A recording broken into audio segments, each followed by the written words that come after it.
Well, now it's my pleasure to introduce to you Suzanne Doyle-Ingram. Suzanne, welcome. Thank you very much for having me. Now, I've been looking forward to this conversation because you've got your business where you're helping people to write and publish their own book, not just people in general, but specifically business people. And it's such an interesting area. And I know that everybody or almost everybody I speak to in business has got a book hidden somewhere deep within them. But you haven't always been doing this, have you? No, that's true. I have not. I've only been doing this for 12 years. 12 years is quite a stretch, but let's go back. So you're in Canada. What part of Canada are you in? I'm in Vancouver on the West Coast. All right. So take us back to the earlier days of Suzanne. Where did you grow up? What was school like? And take us right back so we can start right, because we like to connect with people, and often people do connect when they hear the backstory of somebody. Sure. Yeah, sure. So I grew up in a little town just outside of Vancouver, Canada, and just I did all the normal things like kids do. I was a dancer and I joined a dance company and that kind of thing. And eventually I realized I didn't want to dance for a living. So I got my degree in linguistics. And after that, I went, okay, how am I going to pay all these student loans back? So I moved to Japan and I lived in Japan for 3 years and I taught English in 6 different junior high schools and I loved it. And I was there with my now ex-husband, who was my husband at the time. And it was a great experience. Even our oldest daughter's name is Japanese. Her name is Hannah and it's spelled H-A-N-A, which means little beautiful flower.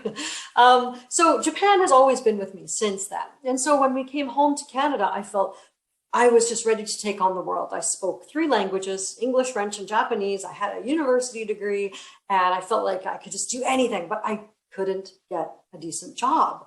And it was so frustrating. And I really didn't have any corporate experience at all, even though I had run a nonprofit literacy organization when I was at university.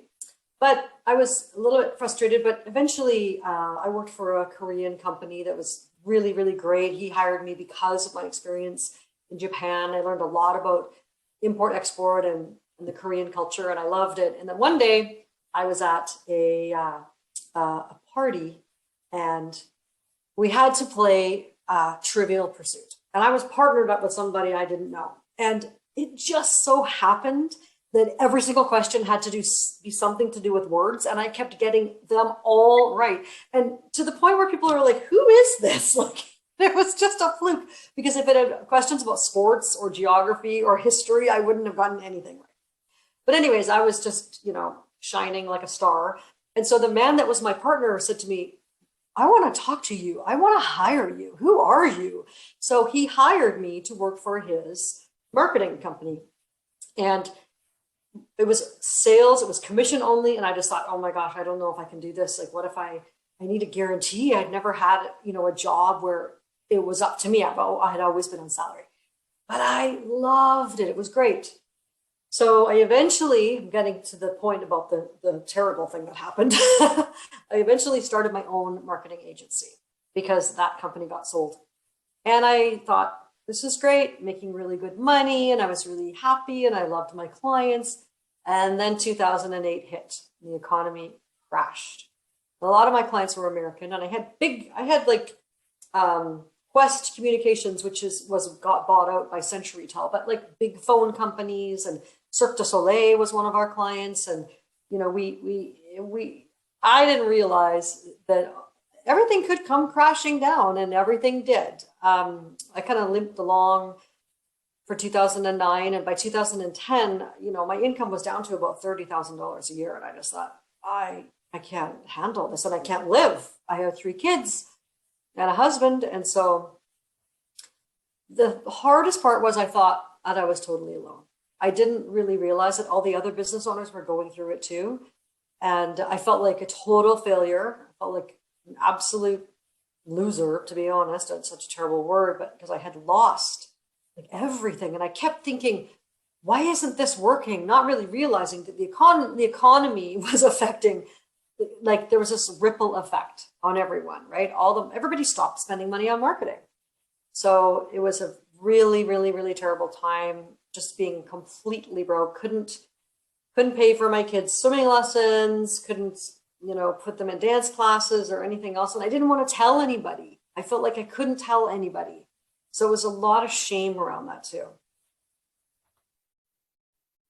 Well, so there's some real high points there in your backstory and some real obvious low points as well. And Yeah. an academic, traveled to a different country, taught English in Japan. You mentioned 3 children, and then you mentioned the 2008 change in circumstances, and so your business changed. You found yourself almost by default, it sounded like, in marketing and running what became a very high-profile marketing agency with big-name clients, and then 2008. But just because I heard you say lost everything, and I heard you say I felt like a loser. What did that look like when you woke up in the morning, any morning during that? What does the day look like for someone feeling like I've lost everything, I feel like a loser? Yeah, I had very negative self-talk. It was really bad. I felt like it was almost like I was looking for evidence of being a failure. And so when something wouldn't go wrong, my brain would go, see, that's because you're a failure. You can't do anything right. And it was so debilitating to have that negative self-talk. And by the way, during all of this, around 2009, someone who worked for me, who was my salesperson, he left my company and took the remaining clients with him. So on top of this failure, I had this betrayal, just enormous proportion, where I just felt so sad about it, just so deeply, deeply hurt and betrayed and sad. And so I don't know if I was technically, clinically depressed, but I certainly wasn't very happy. And it affects everything. My parenting probably wasn't that great because I was just frustrated. And every day I'd go to my desk and I'd go, okay, what can I do to make some money? And I just felt like I was grasping at straws, and I felt stupid because the things that I had always done weren't working.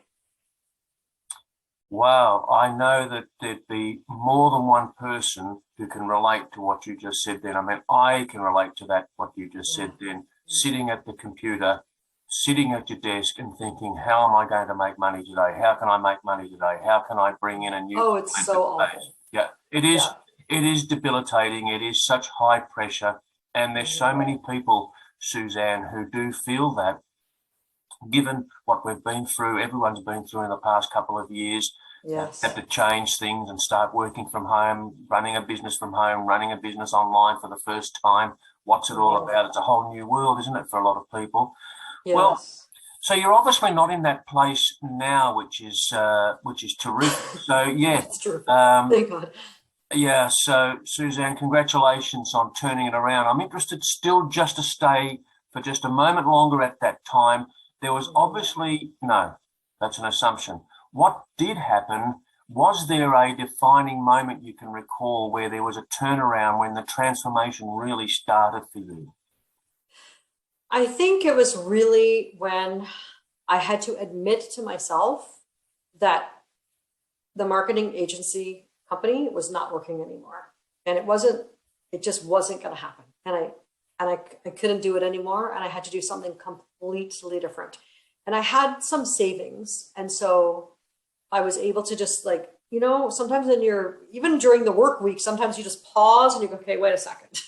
Yeah. What do I want to achieve here? And so I really decided, since I felt like I was starting at zero, I decided if I could create a life and a business that I love, what would it look like?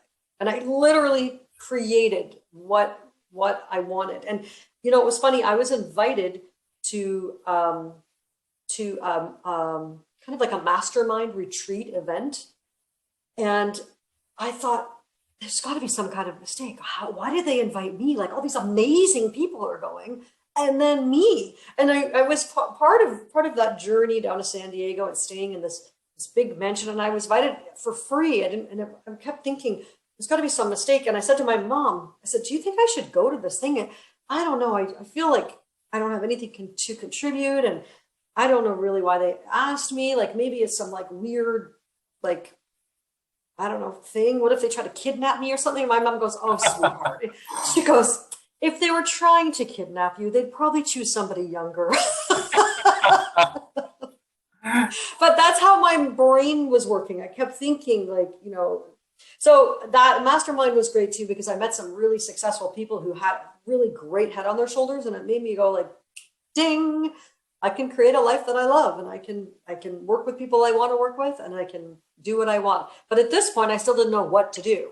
So I was still kind of like, I invested in programs and stuff that wasn't really for me. What kind of, well, hang on a moment. So you were invited to a mastermind as a participant or as a presenter? As a participant. So it was somebody I had met at a conference years earlier. Okay. When I, the pre-crash, and he just called me up one day, and when I met him, I really liked him. I thought he was a really nice man, and he had 3 kids, and I had 3 kids, and he was very professional and everything. And so he said, oh, I'm involved with this mastermind group of people, and we're having a retreat, and we want more women, is what he said. He goes, it's usually just guys, so we want more women. And I thought of you, and I thought it'd be great to invite you. And I was like, oh, I don't think he really knows like what a failure I am. So was this you describing a bit of imposter syndrome happening there? Yes, exactly. Okay. But I think like deep down inside, I knew I had what it takes. Yes. I just knew that I needed to create a new business, and just learn to be to give myself some grace and to be kind to myself. Oh, I love hearing that. Deep down, I knew, quote unquote, deep down, I knew that there was quote unquote. And I think that is such important truth for our audience to hear you say, Suzanne, because deep down within every audience member watching you now on YouTube or listening to you on a podcast platform, deep down within them is that same strength and ability as well. All right, so you've known setbacks, you've known adversity, and you've known what transformation or coming through to the other side is like. And so it sounds like the invitation that you got to the mastermind was a catalyst or a springboard for what would become the transformation and leading to this new life of doing what you love and being good at it for the past 12 years, which is helping business people and business professionals to write their own book and publish their own book. So let's start talking about that. And here's the question. Why don't more people write the book that they want to write? Oh, I ask myself that all the time. Mostly because they don't have a mentor, they don't have a plan, they feel like they don't have time, but it's really hard to write a book if you don't know where to start, And there's lots of book coaches out there. I love coaching, but I think that for a business book, what I teach is a little different than other people because I teach to start with the end in mind and then to reverse engineer it. So we really do a lot of work before you even start writing your book. We do a lot of work on the foundational pieces, like who you're writing it for and why you're writing it, and what keeps your audience up at night, to figure out what to put in the book. Okay. All right. So this started. So what was the beginning of what is now Prominence Publishing? And is it right? Did I read it right? You've Yes, actually assisted over. Okay. Prominence Publishing. It's prominencepublishing.com is your website. That's right. That's right. Yeah. Yes, that's right. So that's where people can go. Our audience members can go to see more about what you're doing, Suzanne, and how our audience can get in contact with you. Thank you. So how it started. What's that? I said, so how it started. Yeah. So what's the logistics of it then? Let's presume somebody who's introduced to you for the first time on this podcast, and they do visit your website and they fill out a contact form or they send you an email. What happens? What's the process? Well, what we do is we usually have a strategy call together, and I want to know about their business and about, what they're currently doing for marketing, and what their ideas are for their book, and what their goal is for their book, and how they think a book can help them. Because I don't know a lot about a lot of things, but I know a lot about books and about Amazon and how to use a book as a marketing tool. So the way that I teach, my whole philosophy is not about selling books. It's about having the book sell you. Oh, that's important. Very important. Could you repeat that, please, Suzanne? It's not about selling books. It's about having the book sell you. Wow, that's profound. Oh, thank you. I'm glad it resonated with you. Yes. Yeah. So what happens is a lot of times people write a book and then they think they're going to sit around and eat bonbons, and Amazon is going to send them checks for thousands and thousands of dollars because everyone's going to go racing over there and miraculously find their book and buy it. And it's going to change lives. But really what happens is you get your book on Amazon and nothing happens. Then you have to do the work. It's what I call beyond the book.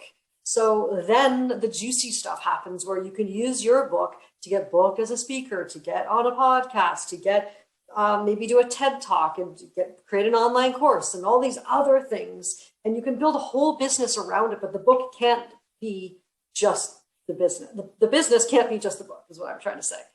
There's other things that you need to do. So somebody who, I imagine that a lot of business people who have got that book within them and they are thinking, I'm going to write the book that I've always wanted to write. I'm not going to go to my grave with a book that's unpublished within me. And and I can imagine a lot of business people thinking that the book is going to make them a lot of money. It is going to be a passive source of income, but you've really quite clarified that made it clear that it's quite the opposite. I suppose sales can come in and there can be some money, but not substantial. It's using in the old vernacular, it's using a book as a business card. Is that right? Exactly. Yes, exactly. Yes. All right, so that's what I teach. And I explain to people, I even a lot of what I do really is business coaching, because I have them understand what their average customer value is. So I work with a lot of coaches, chiropractors, realtors, dog trainers, like it's everything. I've worked with over 1,000 people. So lots of cybersecurity guys lately. And so we look at, when a prospect comes to you and they become a customer over the course of the time that they're with you, how much money does that person spend with you on average? And I actually help them with a little formula to figure it out. So they know one customer might be $3,000 or $10,000 or $100,000, whatever it is. And then I say, why would you you're a busy business person. Why would you want a new job trying to sell books so you can make $4? So don't even think about it. Think about using your book to get in front of your audience so that they can discover who you are. In your book, you're going to write about how you help your current clients, stories about the transformation that occurred for them as a result of working with you. And then the reader goes, oh, I want that too. I'm going to call Mike. I'm going to call him up and get a strategy call with him, or whatever the call to action is. Sometimes it isn't. Sometimes it's strategy calls. Sometimes it's, with the chiropractor, it's, she gives her book to new patients and different things like that. But, I was just thinking, I wanted to, earlier in the interview, for some reason, I think I spun the question around, but I wanted to tell you about how I got into writing books. Would that be okay? Because it's a funny story. Yes, please tell the story. Okay, so when I was trying to figure out what to do for a living after my marketing agency bombed, I thought maybe I'll write a book. But I still was feeling like a failure. So what I did was I wrote it under a fake name because I didn't want anybody to know that it was me, because I thought it would totally fail. So when I'm doing webinars and stuff, I show the cover of it because it's so funny. I'm like, yeah, that's my book, and it's a fake name. What was the pseudonym? Well, my first name's Suzanne, and then my dad's name Leonard. So I did it under Suzanne Leonard. All right. Yeah. And it was just a gluten-free recipe book. It was not a big deal. But what happened was gluten-free was really trendy at the time. So it became a bestseller just because I knew a little bit about SEO and marketing. And And then I was kind of going, hey, that's me, even though it's not my name. It's really kind of embarrassing. But I wrote a whole bunch of more books. And that year, I wrote 7 books. And I was getting some nice checks from Amazon. Sorry, pause. In 1 year, you wrote 7 books? Yes. And I was very tired. I bet you were. I know. I would put my kids to bed. I had 3 little kids at the time, and then I would write from 10 o'clock till midnight. But I needed money. Right. So you got to do what you got to do. And the thing is, they weren't that interesting. Like I wrote a book about how to take care of your new baby and a whole bunch of gluten-free recipe books. And then I wrote one book called, I was going to do a whole series for women entrepreneurs called See Jane Grow. And that was a flop. Nobody bought it. Very few people bought it. So I kind of got curious. And I was like, oh, okay, what's the difference? And I realized that women entrepreneurs weren't looking for that book. But I did get asked to work for a nonprofit organization who had just received money to look at how they could help women entrepreneurs grow their businesses and why women go out of business faster than men, why women make less money than men. So I was like, oh, that's so crazy. I touched on that in the book that I wrote that nobody bought. And they're like, well, that's how we found you. I'm like, oh, like, no one bought that. Like, I shouldn't say no one. I might have sold 100 copies, but I was so surprised. So I realized I got a 5-month contract with them, working with these 2 women-owned businesses. And I even said to them, I'm not a coach. I just know about a little bit about business. And then I got a couple of other contracts that year. And bottom line is that year I made more money from those contracts than I did from all book sales combined. So that's when I shifted my business and I started teaching local business people how to write a book. And I would do a 1-day workshop for $100. And then I'd get 20 people to sign up and I'd make $2,000 in 1 day. And I was over the moon. I was so excited. So excited. $2,000 in 1 day is life-changing for Yep. someone who needs money and for most people. Well, exactly. Oh, it still is. Still is good money. It's very good money. Yeah. So let me just wind back a bit. 7 books in a year. So you started writing books and you were writing prolifically. So, okay, there's writing the book and you help business people to write the book. You mentioned earlier that you talk with them about what could the book be and the planning and all that. But to fast forward, so there's the writing of the book. The book's written. What with your first 7 books, for example, were they ebooks? Were they published hard copy books? Was every book taken up by an established publisher, or was it Amazon or Kindle? Okay, so they were some of them were Kindle and some were both Kindle and paperback, and they were all self-published on Amazon. Okay. And so back then, I was teaching people how to self-publish, and I have a program called the Expert Author Program, which I still have to this day. It's amazing. I've been teaching the same thing for 12 years. But I remember saying to them, okay, so now your book is done. Okay, perfect. Here's how you put it on Amazon. You go click, click, click, click, click, click, click, click, click. And they'd be like, wait. And I'm like, oh, it's so easy. Click, click, click, click, click. This is how you do it. And then finally, one of my dear clients said to me, can I be honest with you? You're insulting me. She said, you keep saying to me, it's so easy. She goes, it is not easy for me. And I would like to pay you to do it for me. And I was like, oh, no, you don't have to do that. You can do it. You just click. And she just went like, take my money, please. I don't want to do this. I'm busy running my business. So I went, okay. And that's when I started the Prominence Publishing part of the business. And started publishing books for people. And now it's grown quite a bit because now I have a director of publishing named Beth Nightingale, who's lovely, and I have an assistant, and we have editors and cover designers and interior typesetters, a whole team of people. And but we still are kind of a boutique firm because we're sort of in between self-publishing and traditional publishing. We let the authors retain the rights to their book, and we give them all their files and everything like that. Very, very collaborative work. So some people can write a book with using my program and then go and self-publish it, but most people say, please publish it for me. And then we have a whole, marketing machine behind it. So I'm going to say this, Suzanne, that most entrepreneurial people I know, most business people I know, are control freaks. And I'm one, for example. That's why I can say that. And I know that a lot of control freaks would think, well, I'm going to do it myself. I just reckon I can do it myself. I'm going to do it myself. What are the mistakes you see in someone who, what are the mistakes you see in people having a crack at this process of writing and publishing a book themselves? Well, yes. Okay. So usually what happens is they don't know what they're doing. That's the main thing. They don't know what they're doing. And they don't really understand the process that has to occur. So I think one of the biggest mistakes is people using their web designer to do their book cover design or their interior typesetting. Sometimes it's very, very expensive because they don't know where to go. They don't know how to hire this person.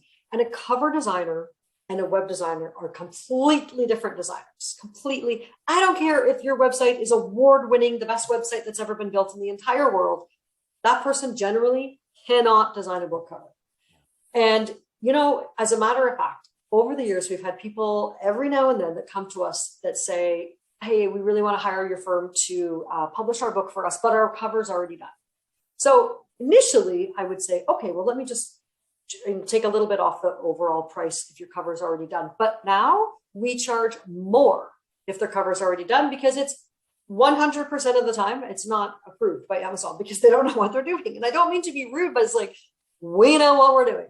Because the thing is, it's just very strict specifications for the cover. And I've even had people who own design companies. I don't know why, they just can't get it right. But what about the person who thinks, Suzanne, or is thinking right now, yes, but I can go into Canva and use a template. What would you say to that person? You can, totally, sure, you can. But you're not a book cover designer. So you actually don't know what needs to go on it. And so I'll just give you an example. I ran into three women at a conference before COVID, and they said, oh, you're a book publisher. We wrote a book. And they took the book out of the bag and they shoved it at me. And I was like, wow, congratulations. That's so great. Like, good for you. But I opened it up and they didn't have page numbers, and their table of contents obviously didn't have page numbers, and it was all hyperlinks, like blue underline, like it was just a disaster. So I think the biggest risk is looking unprofessional. And so I think how we work with control freaks is we check in every step of the way. They have to approve everything that we do. So we say, what do you think of these 3 covers? Don't like any of them? Okay, what do you think of these 9 covers? You know, and then, oh, you like the blue, but you don't like this font. Okay, so we want our clients to be really happy with it. But if they wanted to do it themselves, then they absolutely can. I mean, you can learn anything you want to learn on YouTube, right? But I just think everybody should stay in their zone of genius. And if you're running your bicycle manufacturing company or whatever you're doing, do that and do that really, really well. But really, it's a huge learning curve, especially when you get your book on Amazon, understanding what categories and what keywords to use. We have software for that. Yeah, I mean, it totally can be done yourself. But I think sometimes it's better to just write the check and let the professionals do it. I mean, I don't do my own oil change. My dad taught me how to do an oil change a long, long time ago, but I don't do my own oil change on my car. Good point. And I think there is a flip side to the coin of being a control freak entrepreneur who wants to do everything yourself because you think, well, done yourself is done better. But the flip side is that there is a return on investment in delegation and outsourcing and getting things done so that you, the business person, can focus on your business and let someone like Suzanne focus on what she does best, and that's her business. Now, back in the day, before the internet, I can remember self-publishers like Robert J. Ringer published Looking Out for Number One, and Wayne Dyer with Erroneous Zones, and did a 2-year tour around the radio stations of America, across and back and forth America. But of course, that's not how it's done today, is it? So let's just put ourselves into the picture. an entrepreneur or business person listening to you, viewing you, Suzanne, makes contact with you, engages with you or hires you to help them write the book, publish the book. And you mentioned that that's when the work can start after the book's published. So what can our audience member expect has to happen to help promote the book and make it become their modern day business card to bring them in new customers, new clients, new patients? Perfect. Thanks for asking that. That's great. So usually we start out with 15 basic things they need to do as soon as their book comes out. So one thing I like to teach my clients is to be humble about it. To always look for opportunities where you can mention something about the book, but you're not constantly saying, buy my book, buy my book, buy my book. You never want to say, hey, could you do me a favor and buy my book? You want to come across like you're in a position of authority. So I like my clients to have a visual representation of their book. So their book cover in like a nice 3D image of a book cover on their LinkedIn, on their website, on their Facebook, on their Instagram. So you don't have to be saying constantly, I'm an author, I'm an author, I'm an author. Do you remember when Tom Cruise fell in love with Katie Holmes and he went on the Oprah Winfrey show and he jumped up and down on the couch? I don't want you to do that. Right. I've got a book, I've got a book, I've got a book. Yeah. Buy my book. My book is the best thing ever. Because people are like, we are so tired of hearing about you talk about your book. They just turn off, right? So instead, let's say, for example, you write a book about cybersecurity, which is just on my mind because I'm working on another one right now. So you could say, oh, there was a cyber breach at XYZ company. I talk about this in my book a little bit, so you can sort of subtly mention the book. So that's a really important thing to do. Also, like I said, let the book sell you. So we want you to be visible everywhere. You've got to start getting on social media, whatever your goals are for your particular business. So if you're a coach, you probably want more coaching clients. You might want people to enroll in your online program.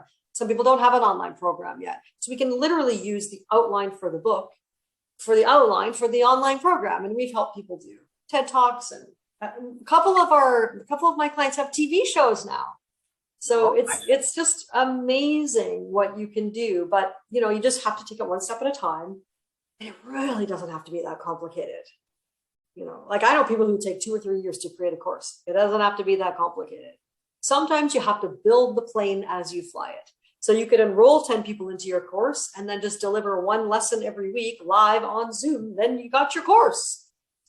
You can tell by my voice that I get really excited about this. Oh, I can see it. I can sense it. And it's terrific. And I can imagine that, somebody who is contemplating working with you would feel that as well and want to connect with you and engage your services. And is there a time frame generally, or is it totally unique and specific to each client? From soup to nuts, for example, what kind of a time frame are we looking at for working with a client, helping them write and publish their own book? Okay. Well, depends on what their goals are. So sometimes we have people that say, I just got invited to speak at a conference and I need to bring a book with me. So then there's a couple different types of books that we teach. So I would recommend for them something quick and easy, like a tips book where you say 27 ways to grow your business or fix your health or whatever, right? So those sorts of books can be written in 30 days. I've run a program called the 30-day book program, a quick book like that. But if you're writing your kind of like your real book that sort of explains who you are, what you stand for, the way you work with people, the results that you get for people, that type of book, I say give it 6 months. And sometimes people can do it in less, but I think 6 months is a great goal to have. And then usually our publishing services take 3 to 4 months after that because we go through the editing process and everything like that. And then the Beyond the Book program, if someone, is fully in with us and they want to stick around, Beyond the Book is 1 year long. And it's really about getting everything in place. And, you mentioned ROI before. I don't give any guarantees in writing, but personally, I want my clients to get their investment back ×2 in terms of how many clients they get and how their whole business changes after work together. Well, it's a repeat return on investment because the book is going to not be around just for 12 months, Exactly. but then there could be revised editions and republished versions. So it might be times 2, times 10 after that. Yeah, exactly. Exactly. So you've obviously got the gift of the gab. You find it easy to express yourself, and maybe Yes. our audience are the same, being business people, entrepreneurs. If they're very likely, like for a coach or a chiropractor, you mentioned chiropractors, they're working with people, so they have to express themselves. But what about the person who can express themselves verbally, but feels imposter syndrome or even inhibited in being able to put pen to paper and express themselves in writing? How do you help them? Well, so a couple different points I want to touch on that you just mentioned. So the imposter syndrome, I teach all my clients how to get testimonials from their previous clients. And the beautiful thing about that is it's amazing to read them where you're like, wow, this person really liked me. It's like, and every now and then you got to read them again to go, yeah, I do know what I'm doing. I don't have imposter syndrome anymore, but I did for a long time. And so the way that we teach how to write a book with a really strict outline where we go, okay, these are the 10 main points of your book. What are the subpoints that you want to say about those things? Then let's put some supporting material in there, maybe some research in there, maybe a nice inspirational quote, or maybe a story about a client. So it's literally like a software that you fill in all the blanks. And so before somebody starts writing their book, I look at their outline personally, and I go, you're not ready. I want more information here. I want more information here. And I make them, it's kind of like a horse that's waiting to go to on the race. The horse, what do they call that? The horse at the beginning of the race? Whatever. I don't know what it's called. They're like, the hoof in the dirt. Come on, let me go. So when finally, I don't mean to make it sound like, the Queen Suzanne waves her wand, but it's like, finally, I'm like, okay, now you can write, because I've seen it over and over again. When you try to write a book without that outline totally done, it doesn't work. You're just going to go, what am I writing today? So now it's so much easier. You don't have to have a gift for the gap. You already know what you're going to write based on your outline. All right. Well, Suzanne Doyle-Ingram, founder and CEO of ProminencePublishing.com, a business, a company, an outfit that has helped over 1,000 professionals and business people write and publish their own book. And it sounds like if you, the audience member, have some inspiration ignited within you, it's time to get your book that's hiding within out, then it sounds like Suzanne is the right person to connect with. Suzanne Doyle-Ingram at ProminencePublishing.com. What are your last parting words for our audience, Suzanne? Words of wisdom, can be anything at all, can be a favorite quote, anything you want to leave our audience, the parting thought. I would like to say that everything you need is already inside it. That you already have what it takes, and you are a gift to the world. And right now, somebody is looking for you, can't find you. So it's time to stop dimming your light, let it shine, and get out there. I love it. And I think our audience will love it too. Thank you, Suzanne, so much for joining us on the Comeback Coach podcast. Until next time. Thank you so much. Until next time, it's Mike Searles signing off. Stay with me, Suzanne. I'm going to stop recording. Have a big cough. I've been wanting to do that for a while. Oh, you've been holding it in. I should have coughed and just, edited it out, but let me just stop recording here.